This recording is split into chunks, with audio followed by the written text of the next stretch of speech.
Hello students, एक बार फिर से आप लोगों का बहुत बहुत स्वागत है हमारे ऑफिशियल यूट्यूब चैनल अविजन एसएससी बैंक एग्जाम्स पे। मैं हूं आप लोग के साथ उर्वशी सिंघी और आज का जो हमारा टॉपिक ऑफ डिस्कशन दोस्तों रहने वाला है वो रहने वाला है top 10 current affairs based on 28 of November 2020। आशा करते हैं कि सब लोग आप लोग घरों में बिल्कुल सुरक्षित होंगे। दोस्तों सेशन को स्टार्ट करने से पहले मेरी आप लोगों से छोटी सी रिक्वेस्ट होगी कि जो भी हमारे चैनल पर नया जुड़ा है, make sure that you hit the subscribe button. Also don't forget to press the bell icon. Also share this video with your friends as well. सिर्फ इतना ही नहीं दोस्तों, अविजन एसएससी बैंक एग्जाम्स पे जितने भी डेली करंट अफेयर्स डिस्कस किए जाते हैं वो आपके एग्जाम के पॉइंट ऑफ व्यू को मद्देनजर रखते हुए किए जाते हैं। साथ ही साथ अगर आप लोग चाहते हैं कि सेशंस की पीडीएफ आप लोग को मिल जाए तो आप लोग डिस्क्रिप्शन में जाके लिंक की हेल्प से पीडीएफ को भी अवेल कर सकते हैं। और दोस्तों किसी को भी कोई भी दिक्कत आती है कंटेंट में या फिर किसी टॉपिक में तो वो हमें कमेंट सेक्शन में लिखकर जरूर बता सकता है। अविजन एसएससी बैंक एग्जाम्स की ऑफिशियल वेबसाइट avision.co.in पर जाकर आप डेली, वीकली और मंथली करंट अफेयर्स को भी देख सकते हैं और कुछ भी प्रॉब्लम आने से हमें यहाँ पर लिखकर बता सकते हैं। तो तब तक के लिए बने रहिए हमारे साथ। चलिए फिर स्टार्ट करते हैं आज के हमारे सेशन का पहला क्वेश्चन आप लोगों की स्क्रीन पर। दोस्तों पहला क्वेश्चन आप लोग की स्क्रीन पर आ चुका है और पूछता है among the following with which country India recently inked an MOU on biodiversity conservation. तो दोस्तों आप लोगों को यहाँ पर पूछा गया है कि इंडिया ने रिसेंटली किसके साथ एमओयू एग्रीमेंट साइन किया है ऑन द बायोडाइवर्सिटी कंजर्वेशन। तो आप लोग के पास यहाँ पर ऑप्शंस है Netherlands, Poland, Greece, Finland. Here the correct option will be option number D, that is Finland. तो दोस्तों इंडिया और फिनलैंड के बीच में एक एमओयू एग्रीमेंट साइन किया गया है on the biodiversity conservation and environment protection, right. तो ये बात आप लोग को यहाँ पर एग्जाम पॉइंट ऑफ व्यू से ध्यान रखनी होगी। इसकी डिटेलिंग हम लोग ले लेते हैं। तो India and Finland signed a memorandum of understanding for developing and strengthening the cooperation between the two nations in the field of environment protection and biodiversity conservation. The MOU has signed virtually by the Environment Minister Prakash Javadekar and his counterpart from Finland, Krista Mikkonen. तो यहाँ पर दोस्तों आप लोग को पता होगा जैसे हमारे जो एनवायरमेंट मिनिस्टर है कौन, प्रकाश जावड़ेकर, और फिनलैंड से जो थे वो क्या नाम है, तो क्रिस्टा मिकोनन। ठीक है, इन दोनों के बीच में क्या हुआ है, एग्रीमेंट साइन हुआ है। इंडिया फिनलैंड के बीच में एक एमओयू साइन हुआ है। लेकर किसको आप लोगों का, तो लेकर बात करेंगे आपका इन्वायरमेंट प्रोटेक्शन के ऊपर।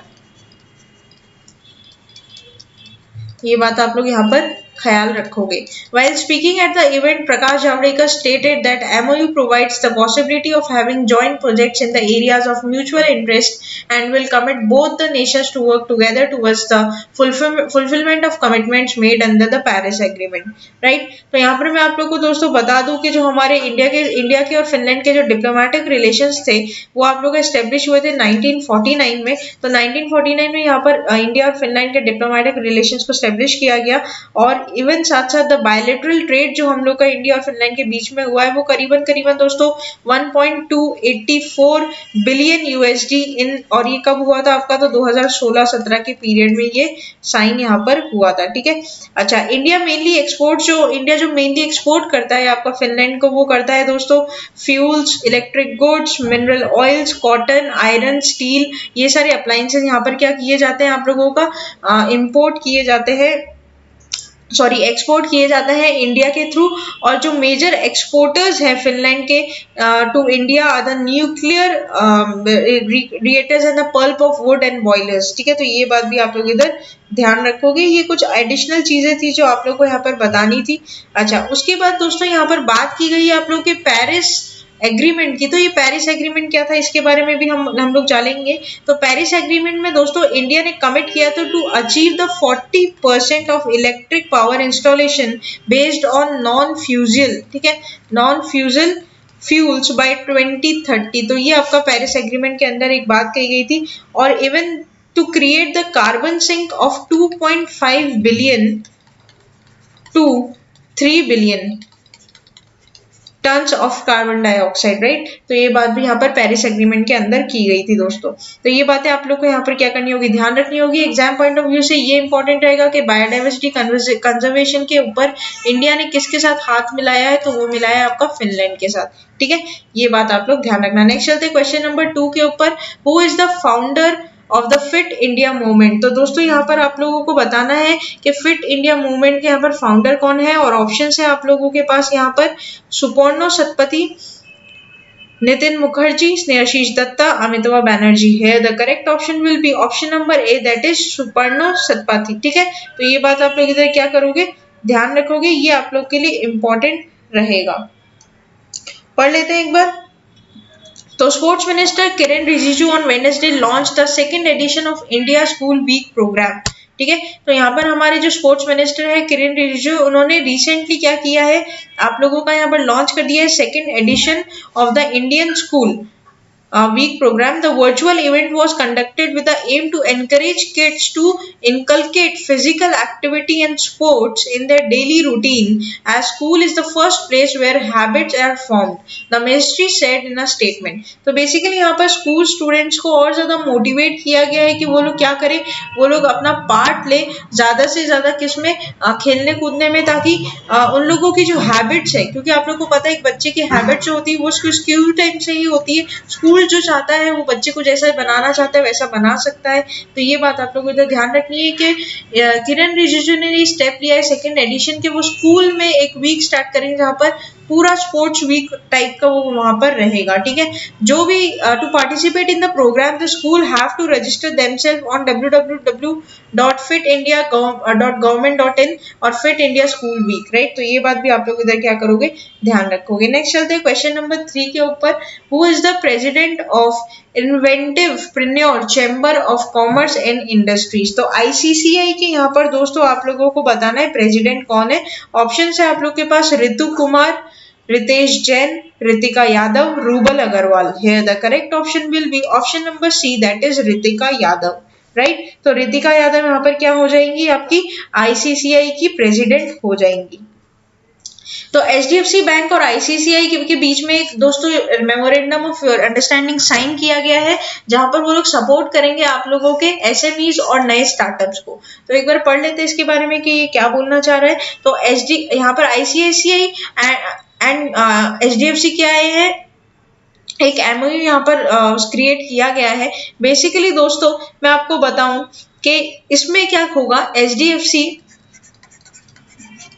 और आपका आईसीसीआई जो है मिलकर जितने भी इनिशियल सेटअप्स होंगे या न्यू स्टार्टअप्स बोल लो उनको, न्यू स्टार्टअप्स होंगे उनको क्या करेंगे, फाइनेंशियली हेल्प करेंगे आगे ग्रो करने में। ठीक है, तो ये किस प्रकार से होगा, सबसे पहले तो आप लोग को ये बताऊं मैं।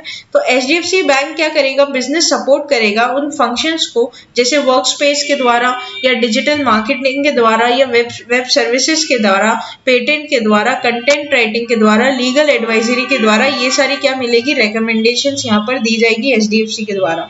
साथ ही साथ आईसीसीआई भी क्या करेगा, आईसीसीआई भी ये निगरानी रखेगा दोस्तों कि जिसमें वो इन्वेस्टमेंट कर रहा है कि वो वर्थ है कि नहीं, क्या वो जो बिजनेस चालू करने वाले हैं उसका कुछ आगे फ्यूचर है भी या नहीं, उसकी सक्सेस रेशियोज कितनी हो सकती है कितनी नहीं, ये सारी चीजों पर ध्यान रखकर यहाँ पर पैसा क्या किया जाएगा, इन्वेस्ट किया जाएगा।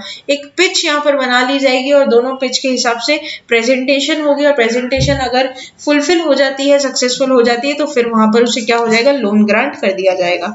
दोस्तों एडिशनल में आप लोग को जो ध्यान रखना है वो ये ध्यान रखना है कि आईसीआईसी का हेडक्वार्टर कहाँ है, तो इसका हेडक्वार्टर आपका न्यू दिल्ली में।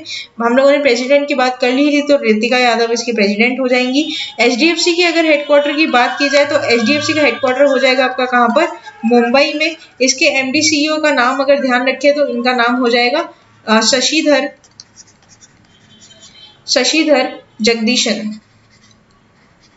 ठीक है, और दोस्तों मैं आप लोग को बता दूं, शशिधर जगदीशन कुछ दिन पहले करंट अफेयर्स में हमारे चर्चा में थे, क्योंकि इन्होंने आदित्य पुरी को रिप्लेस किया था दोस्तों। ठीक है, अच्छा, तो एचडीएफसी बैंक की टैगलाइन भी यहाँ पर आप लोग देख लो, we understand your world.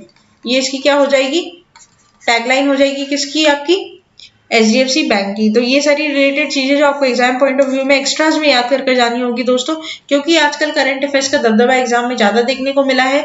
Current affairs से आपके जो क्वेश्चंस का वेटेज रहता है वो काफी ज्यादा रहता है। तो ये बात आप लोग ध्यान रखिए कि जब भी आपका एग्जाम होगा उसे 6 to 8 मंथ्स के करंट अफेयर्स आप लोगों को अपने टिप्स पर रखने होंगे दोस्तों। इसके लिए आपको और कहीं जाने की जरूरत नहीं है, हमारे चैनल को सब्सक्राइब कर लीजिए और avision.co.in पर जाकर भी आप क्या कर सकते हैं, अपने आप को रजिस्टर करवा सकते हैं करंट अफेयर्स वीकली, मंथली और डेली के लिए। नेक्स्ट चलते हैं हम लोग क्वेश्चन नंबर 4 के ऊपर। Every year constitution day is celebrated on. तो आप लोगों को यहाँ पर दोस्तों बताना है कि हर साल कॉन्स्टिट्यूशन डे कब मनाया जाता है। तो ऑप्शन है आप लोग के पास नवंबर 26, नवंबर 27, नवंबर 28, नवंबर 29। Here the correct option will be option number A, that is नवंबर 26। दोस्तों मैं आप लोगों से अगर बात करूँ इसके बारे में डिटेलिंग लूँ तो every year constitution day celebrated on November 26। It is also known as Samvidhan Divas, ठीक है, और नेशनल लॉ डे।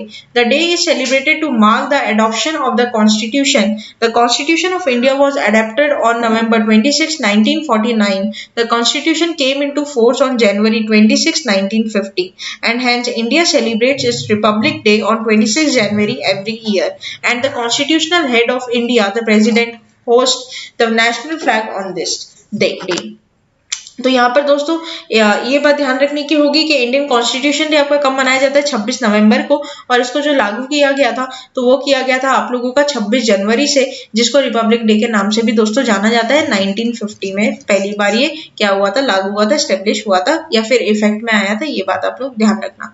तो हमारी जो इंडिया का कॉन्स्टिट्यूशन है वो वर्ल्ड में सबसे लंबा कॉन्स्टिट्यूशन है दोस्तों। It is the longest written constitution in the world. It took 2 years 11 months and 17 days for the drafting committee to frame the constitution। दोस्तों 2 साल 11 महीने और 17 दिन यहाँ पर लगे हैं, ठीक है। There were 299 members in the Constitution Assembly. Of these 15 were women. Dr. Rajendra Prasad was the chairman of the Constituent Assembly, ठीक है। तो डॉक्टर राजेंद्र प्रसाद क्या रहे थे उस टाइम, चेयरमैन रहे थे किसके, कॉन्स्टिट्यूएंट असेंबली के। तो ये बात भी आप लोग क्या करना, ध्यान रखना दोस्तों। This is going to be very very important from your exam point of view.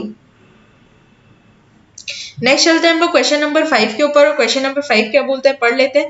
In India November 26 is celebrated as national milk day since. आप लोग को बताना है कौन से साल से नवंबर 26 को हमारा देश नेशनल मिल्क डे मनाते आ रहा है। 2010, 2011, 2013, 2014।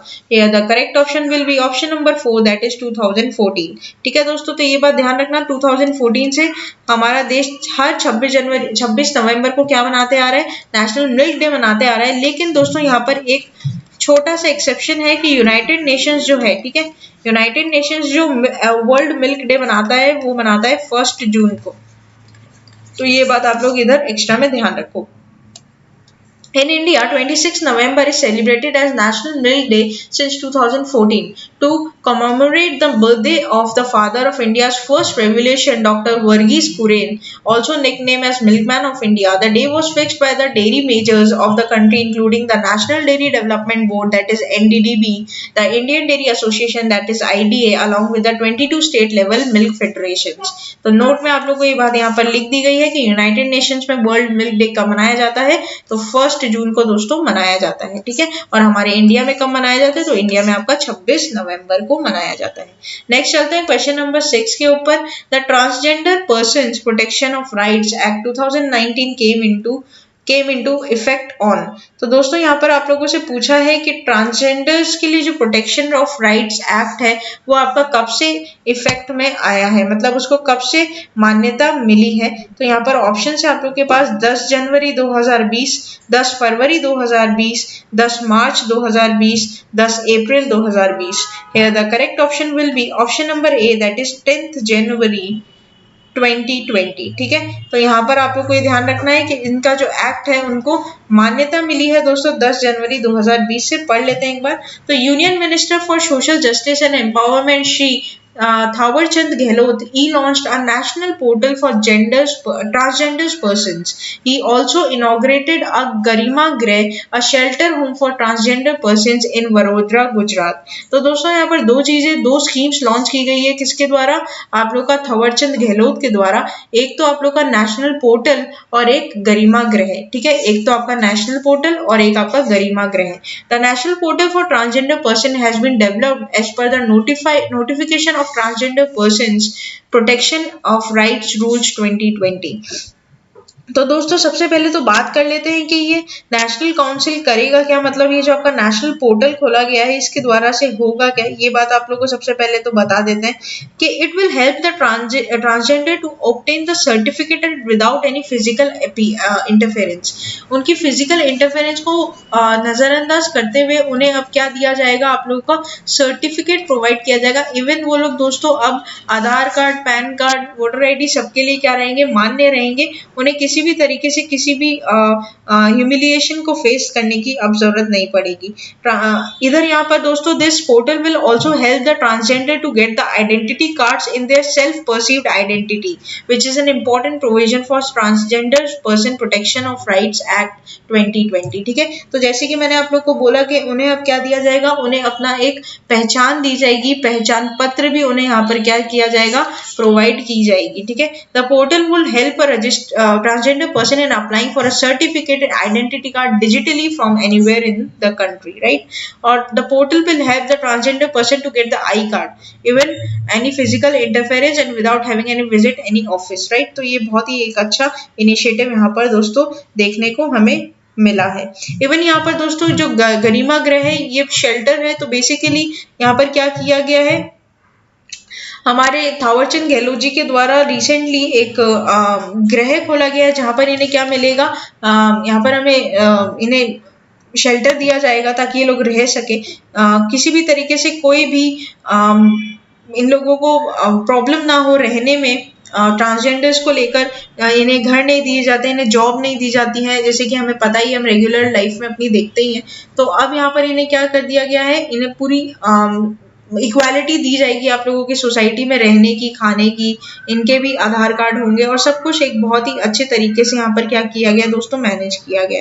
अगर इसके बारे में मैं आप लोग को और बताना चाहूँ तो बेसिकली जो गरिमा गृह है ये आपका लक्ष्य ट्रस्ट, ठीक है, लक्ष्य ट्रस्ट वाले इनको फंड करेंगे, पहली बात। और यहाँ पर इस शेल्टर में इन्हें फूड और बात करेंगे मेडिकल केयर, एडुकेशन, सब चीज यहाँ पर क्या दी जाएगी, फैसिलिटी यहाँ पर प्रोवाइड की जाएगी दोस्तों। ठीक है, ये बात भी आप लोग यहाँ पर ध्यान रखोगे कि बेसिकली इनके योगा का, जिम वगैरह, मतलब जितनी भी फैसिलिटीज होती है लाइफ में, एक important basic necessities of life यहाँ पर क्या की जाएगी, प्रोवाइड की जाएगी। तो अभी तक 13 शेल्टर होम्स की बात हुई है दोस्तों, आगे जो होगा आप लोग को कन्वे कर दिया जाएगा। जो 13 शेल्टर होम्स है उनके लिए सिटीज जो है दोस्तों वो वडोदरा है, न्यू दिल्ली है, पटना है, भुवनेश्वर है, जयपुर है, कोलकाता है, मणिपुर है, चेन्नई है, रायपुर है, मुंबई है, ऐसे करके यहाँ पर क्या किए गए, अलग अलग सिटीज में शेल्टर होम्स खोले जा रहे हैं ट्रांसजेंडर्स के लिए। ठीक है, नेक्स्ट चलते हैं क्वेश्चन नंबर 7 के ऊपर। Who releases the book on the life of Shri Guru Nanak Dev ji? President, prime minister, home minister, vice president? Here the correct option will be option number B, that is prime minister. तो prime minister Narendra Modi ने recently क्या की है, book release की है on the life of Shri Guru Nanak Dev जी। ठीक है, पढ़ लेते हैं एक बार। Prime minister Narendra Modi has released a book on the life and ideals of Guru Nanak Dev, the founder of Sikhism and the first of its 10 Guru.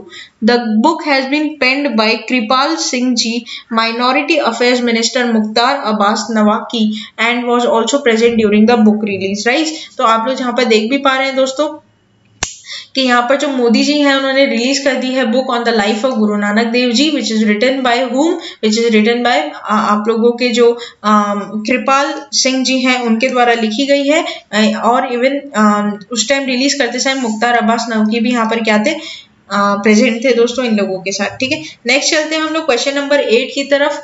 Maulana Kalbe Sadiq belongs to which field? Lawyer, doctor, actor, singer? Here the correct option will be option number A, that is lawyer.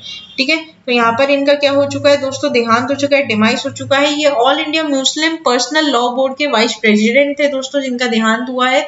83 years old के थे और इनको pneumonia की शिकायत थी और ये ICU में भी एडमिट थे प्राइवेट हॉस्पिटल लखनऊ में। ठीक है, तो यहाँ पर ये बात आप लोग क्या करोगे, ध्यान रखोगे। This is going to be important also कि यहाँ पर ऑल इंडिया मुस्लिम मतलब all India Muslim personal law board के जो वाइस प्रेसिडेंट है उनका क्या हो चुका है दोस्तों, डिमाइस हो चुका है, देहांत हो चुका है। ऑर्बिचरीज आपके एग्जाम के लिए काफी ज्यादा इंपॉर्टेंट रहती है, काफी ज्यादा क्वेश्चंस ऑर्बिचरीज के ऊपर आजकल पूछे जाते हैं। नेक्स्ट चलते हैं क्वेश्चन नंबर 9 की तरफ। तो headquarter of International Cricket council located at? तो आईसीसी का आप लोगों का हेडक्वार्टर कहाँ है ये बताना है आप लोगों को। न्यूयॉर्क, लंदन, पेरिस, दुबई है। The correct option will be option number D, that is Dubai. तो पढ़ लेते हैं। तो Auckland based commercial lawyer and director of New Zealand Cricket since 2012, Gert Brackley has the elected as the new chairman of International Cricket Council after the second round of voting. तो यहाँ पर दोस्तों आप लोग का जो ग्रेग ब्रैकले को क्या बना दिया गया है, अब आप लोग का चेयरमैन बना दिया है किसका, आईसीसी का। और ये इंपॉर्टेंट रहेगा आपके एग्जाम के लिए, तो इसके बारे में आप लोग क्या करोगे, ध्यान रखोगे। आपके एग्जाम में क्वेश्चन यहाँ से पूछा जा सकता है। नेक्स्ट चलते हैं क्वेश्चन नंबर 10 के ऊपर, and the very very last question of this session, who appointed as new engineer in chief of Indian army. तो इंडियन आर्मी के आपके इंजीनियर इन चीफ को किसको अपॉइंट किया गया है दोस्तों। तो ऑप्शन है आप लोग के पास Ashok Periwal, Harpal Singh, Sandeep Goyal, Amarjeet Sodhi. The correct option will be option number B, that is Harpal Singh.